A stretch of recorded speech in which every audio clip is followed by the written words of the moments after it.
Hello दोस्तों, आज हम सुपर सेट 3 का रिवीजन करेंगे जो कि नवीन सर द्वारा सुपर सेट 10 चलाए गए हैं। उसमें थर्ड नंबर का जो सेट है जो आज सर ने करवाया था उसका हम क्विक रिवीजन करेंगे जो आपका टाइम सेविंग होगा और आने वाले एग्जाम में आपके लिए काफी हेल्पफुल रहेगा। ठीक है, अगर आपको वीडियो पसंद आती है तो उसको लाइक करो, शेयर करो और चैनल को सब्सक्राइब करो। ठीक है, तो क्वेश्चन नंबर फर्स्ट है, किस लाइन का संबंध कबड्डी खेल से नहीं है? तो इसमें 4 ऑप्शन दिए रखे थे जिसमें से अटैक लाइन है वो कबड्डी से संबंधित नहीं है। अटैक लाइन है ये किससे संबंधित है? ये वॉलीबॉल से संबंधित है। ठीक है, वॉलीबॉल से संबंधित है। कबड्डी से कौन सी है? वॉक लाइन, बोनस लाइन और एंड लाइन, ये कबड्डी से संबंधित लाइन है। ठीक है, ये इसका ग्राउंड बताया गया है और इसके बीच में होती है वो मिड लाइन होती है, ये भी कबड्डी से संबंधित है। और मिड लाइन के बाद कौन सी लाइन होती है? मिड लाइन के बाद होती है बोनस लाइन। ठीक है, मिड लाइन के बाद होती है वॉक लाइन। मिड लाइन और वॉक लाइन के बीच में जो दूरी होती है वो कितनी होती है? 3.75 मीटर की होती है। ठीक है, इनके बीच में जो दूरी होती है वो, और वॉक लाइन और बोनस लाइन के बीच में जो डिफरेंस होता है वो कितना होता है? 1.75 का होता है। और बोनस लाइन और लास्ट में एंड लाइन के बीच में जो डिफरेंस होता है वो कितना होता है? 1 मीटर का होता है। ठीक है, और कबड्डी का जो मैदान होता है वो कितना होता है? वो 13 मीटर इसकी लंबाई होती है और 10 मीटर इसकी चौड़ाई होती है, जो मेल के कबड्डी का मैदान होता है उसकी। और फीमेल का जो कबड्डी का मैदान होता है उसकी लंबाई 12 मीटर और चौड़ाई कितनी होती है? 8 मीटर होती है। ठीक है, जो प्रो कबड्डी लीग है इसकी शुरुआत कब हुई थी? 2014 में हुई थी। और जो कबड्डी का खेल है उसमें कितने मिनट का गेम होता है? उसमें 40 मिनट का होता है। 20-20 मिनट की 2 पारियां होती हैं और जिनके 20 मिनट के बाद 5 मिनट का इसमें ब्रेक होता है। ठीक है, जो कबड्डी खेल है उनसे संबंधित कुछ वर्ड है जो एग्जाम में पूछे जाते हैं, जैसे कि लोना। लोना शब्द किससे संबंधित है? ये कबड्डी से है। और राइडर ये भी कबड्डी कबड्डी से है। और परशूट ये भी कबड्डी से है। और टो टच ये कबड्डी से संबंधित कुछ शब्दावली है। और जो कबड्डी में खिलाड़ी होते हैं वो टोटल कितने होते हैं? 7 खिलाड़ी होते हैं। ठीक है, नेक्स्ट क्वेश्चन है, हॉकी का मैदान है उसका आयाम क्या है? तो हॉकी का जो मैदान है उसकी लंबाई कितनी होती है? 91.4 मीटर और चौड़ाई उसकी 55 मीटर होती है। ठीक है, और हॉकी का जो खेल है वो 60 मिनट का होता है जिसमें 15-15 की 4 पारियां होती है। और इसमें जो बीच में ये इसका मैदान दिखाया गया है, जो इसमें बीच में होती है वो मिड लाइन होती है। और इसके जो गोल्फ की ऊंचाई होती है, इसमें गोल्फ की जाती है वो 3.66 मीटर होती है और इसकी ऊंचाई होती है वो 2.14 मीटर होती है और चौड़ाई कितनी होती है? 3.66 मीटर होती है। ठीक है, और जो ये दिखाया गया है कि जो इसमें व्यास होता है, उस गोला होता है उसका व्यास कितना होता है? ये होता है 14.64 मीटर होता है। ठीक है, हॉकी में कितने खिलाड़ी होते हैं? हॉकी में 11 खिलाड़ी होते हैं। और हॉकी भारत ने पहला हॉकी विश्व कप कब जीता था? तो ये जीता था 1975 में जीता था। भारत ने पहली बार हॉकी विश्व कप एक बार ही जीता है अब तक। ठीक है, नेक्स्ट है, किस खेल में रॉक हैंड ग्रिप का प्रयोग किया जाता है? तो रॉक हैंड ग्रिप का प्रयोग किसमें किया जाता है? टेबल टेनिस में किया जाता है। और कुछ और भी है जो इससे संबंधित है, पेन होल्ड ग्रिप ये भी टेबल टेनिस में, सेमिलर ग्रिप ये भी टेबल टेनिस से संबंधित है। और reverse pen hold back hand ये भी टेबल टेनिस से संबंधित है। और टेबल टेनिस जो खेल है वो चीन का यानी चाइना का राष्ट्रीय खेल है। और टेबल टेनिस जो गेम है इसको ओलंपिक में कब शामिल किया गया था? इसको 1988 में ओलंपिक में शामिल किया गया था। ठीक है, और जो टेबल टेनिस में जो बॉल होती है उसका वजन कितना होता है? गेंद का 2.7 ग्राम होता है। ठीक है, और इसका जो नेट है उसका वेट है, हाइट है उसकी नेट की हाइट वो कितनी होती है? वो 15.25 सेंटीमीटर होती है। ठीक है, और जिस टेबल पर खेला जाता है उस टेबल की जमीन से ऊंचाई कितनी होती है? वो 76 सेंटीमीटर होती है। और चौड़ाई कितनी होती है? 152.5 सेंटीमीटर इसकी चौड़ाई होती है। ठीक है, क्वेश्चन नंबर 4 है, कुचिपुड़ी जो नृत्य है कुचिपुड़ी नृत्य शैली के किस गुरु को 1998 में पद्म भूषण प्राप्त हुआ था? तो कुचिपुड़ी से संबंधित है वो, और ये है गुरु वेम्पति चिन्ना सत्यम। ये कुचिपुड़ी से संबंधित है जिनको 1998 में पद्म भूषण मिला था। और कुछ और भी हैं, जैसे गुरु बिपिन सिंह, ये किससे संबंधित है? ये मणिपुर से संबंधित है, मणिपुरी डांस से। और ये झावेरी जो बहनें हैं जो मणिपुरी से संबंधित है उनके गुरु हैं। ठीक है, और केलुचरण महापात्रा ये किससे संबंधित है? ये उड़ीसी नृत्य से संबंधित है। प्रथम पद्म विभूषण प्राप्त करता उड़ीसी में प्रथम पद्म विभूषण प्राप्त करता कौन है? केलुचरण महापात्रा है। ठीक है, क्वेश्चन नंबर 5 है, माघ साजी किस राज्य में मकर संक्रांति के रूप में मनाया जाता है? तो ये कहाँ पर मनाया जाता है? ये हिमाचल प्रदेश में मनाया जाता है और हरियाणा और पंजाब में भी मनाया जाता है। ठीक है, 14 जनवरी से संबंधित कुछ मकर संक्रांति 14 जनवरी को मनाया जाता है।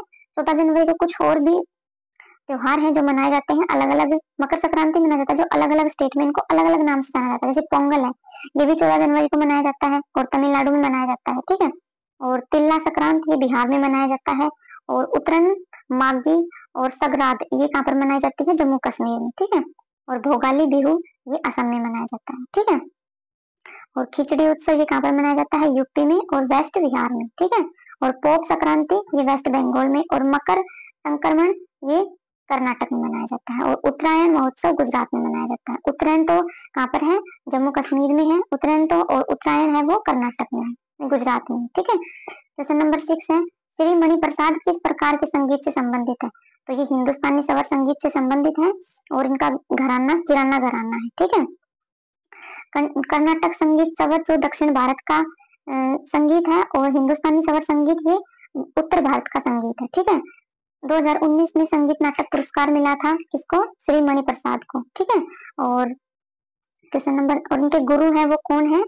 उनके गुरु है गुलाम अली खान है जो पटियाला घराना से संबंधित है, ठीक है। क्वेश्चन नंबर 7 है, नदियां और उनकी सहायक नदियां। इसमें दिया गया था कि कौन सी नदी है, कौन सी सहायक नदी उस नदी की सहायक नहीं है। तो 3 सही थे, 1 गलत है। गलत क्या था इसमें? वेन गंगा है वो गोदावरी की नदी के किसी और नदी की दी गई थी। और गोदावरी की सहायक नदी कौन सी है? इंद्रावती है। और कृष्णा नदी की सहायक नदी कौन सी है? भीमा है। और लूनी की सहायक नदी कौन सी है? सुक्री है, ठीक है। और पेनगंगा, वर्धा और मंजीरा ये किसकी सहायक नदी है? ये गोदावरी नदी की सहायक नदी है, ठीक है। नेक्स्ट क्वेश्चन है, म्यांमार है वो किस राज्य के साथ सीमा नहीं बनाता? म्यांमार है ये 7 राज्यों के साथ सीमा बनाता है। और कौन कौन से के साथ बनाता है? अरुणाचल प्रदेश, नागालैंड, मिजोरम और मणिपुर के साथ सीमा बनाता है। तो ऑप्शन में सिक्किम था, तो इसका सिक्किम आंसर हो जाएगा। ये सिक्किम के साथ सीमा नहीं बनाता। ये टोटल भारत के साथ 1643 किलोमीटर की सीमा बनाता है, ठीक है। और सबसे ज्यादा भारत के साथ बांग्लादेश की सीमा लगती है कितनी? 4096 किलोमीटर, ठीक है। और सबसे कम लगती है अफगानिस्तान के साथ लद्दाख के साथ अफगानिस्तान की सबसे कम सीमा लगती है 106 किलोमीटर, ठीक है। नेक्स्ट क्वेश्चन है, 9 मोड़ की मस्जिद को किस शासक के शासनकाल में बनवाया गया था? तो ये सिकंदर लोदी के शासनकाल में बनवाया गया था मोड़ की मस्जिद 1505 में, ठीक है। नेक्स्ट क्वेश्चन है हमारा कि मोड़ की मस्जिद बहलोल लोदी ने बनाया था। और बहलोल लोदी ने 1504 में आगरा की स्थापना की थी और 1506 में आगरा को राजधानी बनाया गया था, ठीक है। लोदी वंश के संस्थापक कौन है? बहलोल लोदी हैं। और सल्तनत काल में सबसे लंबा जो टाइम पीरियड है शासनकाल का वो किसका था? बहलोल लोदी का था, 38 वर्ष, ठीक है। और नहरों का निर्माण और ब्राह्मणों पर जजिया कर किसने लगाया था? फिरोज शाह तुगलक ने लगाया था, ठीक है।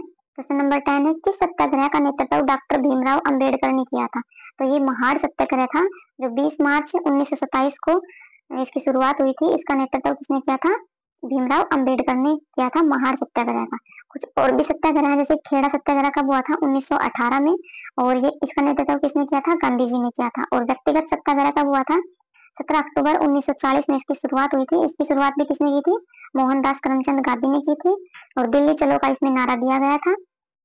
फर्स्ट व्यक्तिगत सत्याग्रह हुआ था, जो सत्याग्रह थे, तो फर्स्ट सत्याग्रही कौन थे? विनोबा भावे थे। सेकंड नेहरू जी थे। और थर्ड कौन थे? ब्रह्म दत्त थे, ठीक है। 20 मार्च को एक महाड़ जो सत्याग्रह हुआ था 20 मार्च 1927 को, तो 20 मार्च को कौन सा डे मनाया जाता है? सामाजिक सशक्तिकरण दिवस मनाया जाता है, ठीक है। क्वेश्चन नंबर 11 है, किस संशोधन अधिनियम के पारित होने के बाद अब 6 मौलिक कर्तव्य हैं? तो पहले कितने थे? 7 मौलिक कर्तव्य थे, अधिकार थे, 7 मौलिक अधिकार थे। और जो कौन सा मौलिक अधिकार खत्म कर दिया गया? संपत्ति का जो अधिकार था उसको खत्म कर दिया गया। कब खत्म किया गया उसे? 1978 में 44वें संविधान संशोधन द्वारा उसे खत्म करके उसको एक कानूनी अधिकार बना दिया गया, जो अब आर्टिकल 300A में है, ठीक है।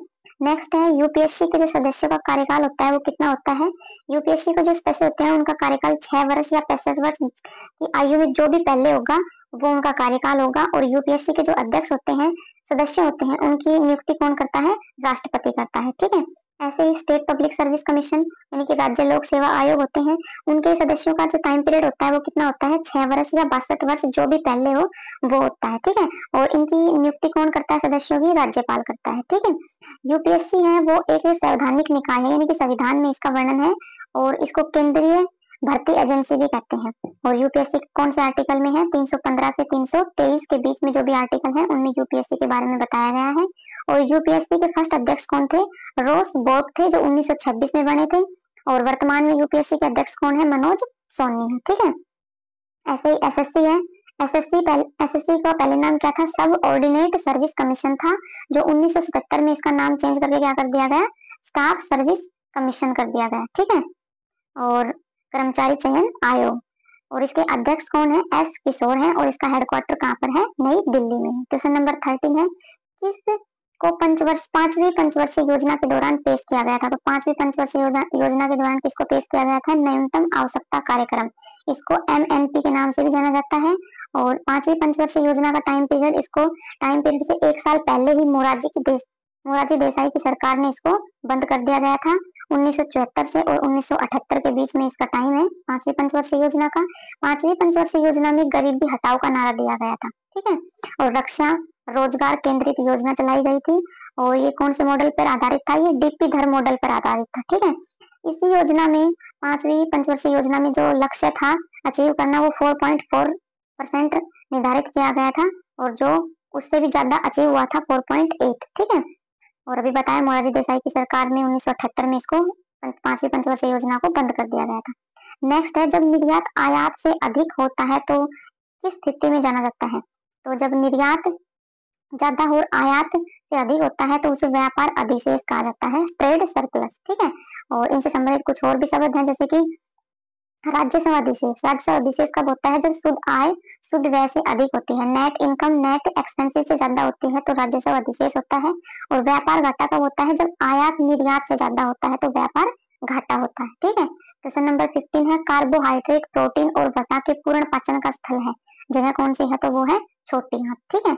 और पित्त रस का स्रावन कहाँ पर होता है? ये यकृत में होता है। जल और इलेक्ट्रोलाइट का अवशोषण कहाँ पर होता है? ये बड़ी आंत में होता है। ठीक है। क्वेश्चन नंबर 16 है, एक्स धातु का कौन सा युग्म गलत है? तो इसमें ऑप्शन दिए गए थे, तो बोर्नाइट ये किसका एस्क है? ये कॉपर का है। और मैग्नेटाइट लोहे का एस्क है। और गलना लेड का एक्स है। और सिनीबार है, वो इसमें गलत बताया गया था कि निकेल का है, तो ये ऑप्शन गलत हो जाएगा। सिनीबार किसका एस्क है? ये पारा का एस्क है। ठीक है। कुछ और भी एक्स है, जैसे कि डोलोमाइट ये मैग्नीशियम का एस्क है। और कार्नेलाइट ये पोटेशियम का एस्क है। हॉर्न सिल्वर ये सिल्वर का एस्क है। और सिडराइट और हेमेटाइट ये किसके एक्स हैं? लोहे के एक्स के हैं। ठीक है। क्वेश्चन नंबर 17 है, किस राज्य सरकार ने 57 साइबर अपराध पुलिस स्टेशन खोलने को मंजूरी दी है? तो किस सरकार ने दी है? यूपी सरकार ने। ठीक है। उत्तर प्रदेश। और उत्तर प्रदेश से संबंधित कुछ और भी योजनाएं हैं। दूर संचार के उत्कृष्टता के लिए ये शुरू किया गया है। और हॉट कुकड मिल योजना कहाँ पर शुरू हुई है? ये यूपी में हुई है। और एडवांस पीडियाट्रिक सेंटर का प्रस्ताव कहाँ पर हुआ है? ये भी यूपी में हुआ है। और यूपी पुलिस खुद का व्हाट्सएप चैनल बनाने वाली पहली पुलिस बन गई है। ठीक है। नेक्स्ट है, अंडर 19 एशिया कप का खिताब किसने जीता है? अंडर 19 एशिया कप का खिताब बांग्लादेश ने जीता है। और इसका आयोजन कहाँ पर हुआ था?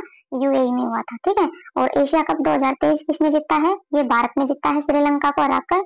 और हुआ कहाँ पर था? श्रीलंका और पाकिस्तान में ये प्रतियोगिता हुई थी। और अंडर 19 वर्ल्ड कप 2024 जब होने वाले हैं, वो उनका आयोजन तो श्रीलंका में होना था, लेकिन होगा कहाँ पर? दक्षिण अफ्रीका में। श्रीलंका में कैंसिल कर दिया गया है। ठीक है। और पहली बार अंडर 19 वर्ल्ड कप कहाँ पर हुए थे? ऑस्ट्रेलिया में हुए थे 1988 में। ऑस्ट्रेलिया इनको जीता था। और भारत ने फर्स्ट बार कब जीता था? 2000 में जीता था। ठीक है। क्वेश्चन नंबर नेक्स्ट है, IMF की रिपोर्ट के अनुसार भारत वैश्विक विकास में कितने प्रतिशत योगदान दे रहा है? तो कितने प्रतिशत योगदान दे रहा है? 16% योगदान दे रहा है। ठीक है। IMF की स्थापना कब हुई थी? जुलाई 1944 में वेटन वुड सम्मेलन के तहत इनकी स्थापना हुई थी। और इसने अपना कार्य प्रारंभ कब किया था? 1945 में किया था। इसका हेडक्वार्टर कहाँ पर है? वाशिंगटन DC में है। ठीक है, USA में। और इसके अध्यक्ष कौन है? क्रिस्टलिना जॉर्जिवा इसके अध्यक्ष है। ठीक है। क्वेश्चन नंबर नेक्स्ट है, किस राज्य सरकार ने निमोनिया से निपटने के लिए सांस अभियान शुरू किया? तो किसने किया है? मणिपुर ने किया है। ठीक है। और मणिपुर के कुछ और भी उत्सव है। मैरी होंगचोबा उत्सव कहाँ का है? मणिपुर का है। हुन्नू थड़ो उत्सव ये भी मणिपुर का है। और थोरांग उत्सव मणिपुर का है। और मणिपुर के CM कौन है? अनसुईया उइके हैं। ठीक है। Thank you. अगर आपको मेरी वीडियो पसंद आती है तो प्लीज इसको लाइक करें, और चैनल को सब्सक्राइब करें। और आपको ये मेरे हैंड रिटन नोट्स चाहिए तो ये आपको टेलीग्राम चैनल पर मिल जाएंगे, जिसका लिंक नीचे वीडियो के डिस्क्रिप्शन में मैंने पिन कर दिया है। वहां से जाके आप इसके हैंड रिटन नोट्स ले सकते हो। ठीक।